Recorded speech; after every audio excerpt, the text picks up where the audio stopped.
सियासत में एक नारे की ताकत क्या होती है, एक नारे की शक्ति क्या होती है, इसे आज आप उस नारे से समझ सकते हैं।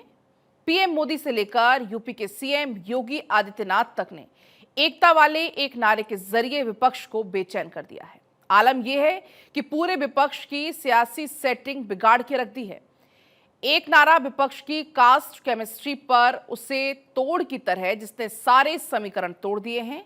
फॉर्मूला सिंपल है, एक रहना है तो सेफ रहना है।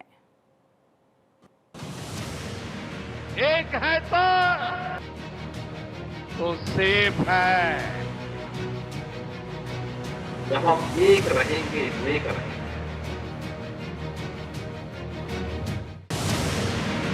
महाराष्ट्र चुनाव की वोटिंग 20 नवंबर को होगी, यानी आज से ठीक 12वें दिन।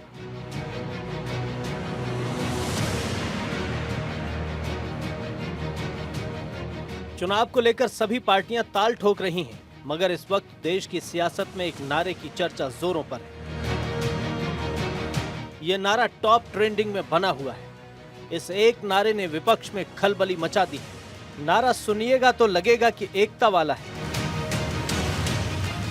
लेकिन विपक्ष को चुभ रहा है। इस एकता वाले नारे की शुरुआत वैसे तो यूपी के मुख्यमंत्री योगी आदित्यनाथ ने की थी, और इसको एंडोर्स करते हुए पीएम मोदी महाराष्ट्र में लगातार कह रहे हैं कि एक हैं तो सेफ हैं। इसलिए मैं कहता हूं, एक है तो सेफ है। एक है तो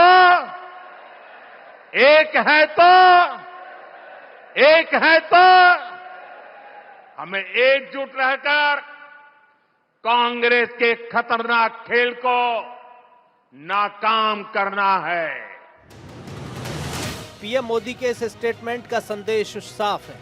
अगर आप एकजुट रहेंगे तो कोई कुछ नहीं बिगाड़ पाएगा। जैसे कहा जाता है कि पांचों उंगलियां एक साथ मिलकर मजबूत मुट्ठी बनाती हैं, वैसे ही एकता की जरूरत है। इसी तरह की बात योगी आदित्यनाथ लगातार कर रहे हैं। लगातार एकता का सियासी मंत्र दे रहे हैं। योगी आदित्यनाथ ने हरियाणा चुनाव के दौरान ये नारा दिया तो उसका फायदा बीजेपी को हरियाणा चुनाव में मिला। विपक्ष की जाति वाली सियासत का चक्रव्यूह ये नारा ही भेद सकता है। बहनों और भाइयों, राष्ट्र से बढ़कर के कुछ नहीं हो सकता, कुछ नहीं हो सकता। और राष्ट्र तब सशक्त होगा जब हम एक रहेंगे, नेक रहेंगे, तभी नेक रहेंगे।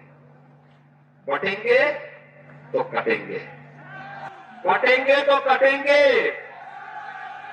एक रहेंगे तो नेक रहेंगे। आलम यह है कि महाराष्ट्र में सीएम योगी के पोस्टर जगह जगह लगे हैं। इस पोस्टर में योगी आदित्यनाथ का फोटो है और पोस्टर में लिखा है, बटेंगे तो कटेंगे, एक रहेंगे तो नेक रहेंगे, सुरक्षित रहेंगे। एकता वाले इस नारे पर अब सियासत तेज हो गई है। विपक्षी पार्टियों के निशाने पर एकता वाले नारे हैं, जिस पर बीजेपी ने विपक्षी नेताओं को अपने स्टाइल में जवाब दिया। बटेंगे तो कटेंगे नहीं चला, बटेंगे तो कटेंगे लोगों ने फेंक दिया हमारे यहाँ। अब एक है तो सेफ है। किसको आप एक कर रहे हो, किसको सेफ कर रहे हो? इस राज्य की पूरी जनता आपकी नहीं है क्या? इस देश की पूरी जनता आपकी नहीं है?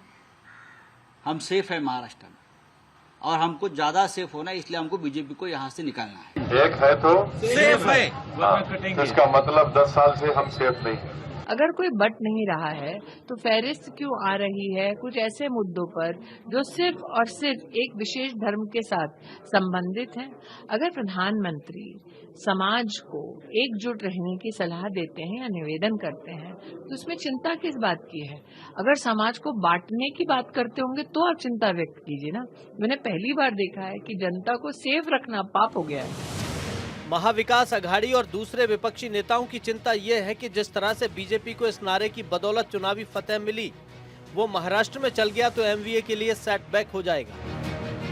लिहाजा विपक्षी नेता लगातार एकता वाले इस नारे को बांटने वाला करार देने में जुटे हैं। वैसे देखें तो बीजेपी ने स्ट्रेटजी के तहत इस नारे को जोर शोर से उठाया है और चुनाव को एक हैं तो सेफ हैं के आसपास रखना चाह रही है। ऐसा क्यों कह रहे हैं? तो इसके पीछे है कि बीजेपी नहीं चाहती हिंदू वोटों में बंटवारा हो। दरअसल विपक्ष कास्ट कार्ड खेल रहा है। तो बीजेपी एकता वाला नारा देकर जाति पत्ता को काटने में जुटी हुई है। यह आंकड़ा 3 वर्गों का है। 2014 के मुकाबले 2019 में एनडीए ने ओबीसी के 31% वोट गंवाए। एनडीए को 50% वोट मिले, जबकि इसी अवधि के दौरान एमवीए को 24% वोट का इजाफा हुआ। बात आदिवासी वर्ग की करें तो एनडीए को 3% वोट कम मिले, 35% पर ही संतोष करना पड़ा, जबकि महाविकास अघाड़ी को 6% वोट ज्यादा मिले, कुल 55% वोट मिले। दलित वर्ग में एनडीए को जरूर कुछ फायदा मिला, मगर ये फायदा भी एमवीए के मुकाबले कम रहा। एनडीए को 16% ज्यादा वोट मिले, जबकि एमवीए को 30% ज्यादा वोट मिले। महाराष्ट्र में 20 नवंबर को चुनाव है और 23 नवंबर को नतीजे आएंगे और पीएम मोदी के साथ सीएम योगी एकता वाले नारे के जरिए एक बार फिर से महायुति को महाराष्ट्र का सिरमौर बनाने में जुटे हैं। इसे लेकर बीजेपी कार्यकर्ताओं का जोश हाई है तो विपक्ष सवाल उठा रहा है। Bureau report, Bharat 24।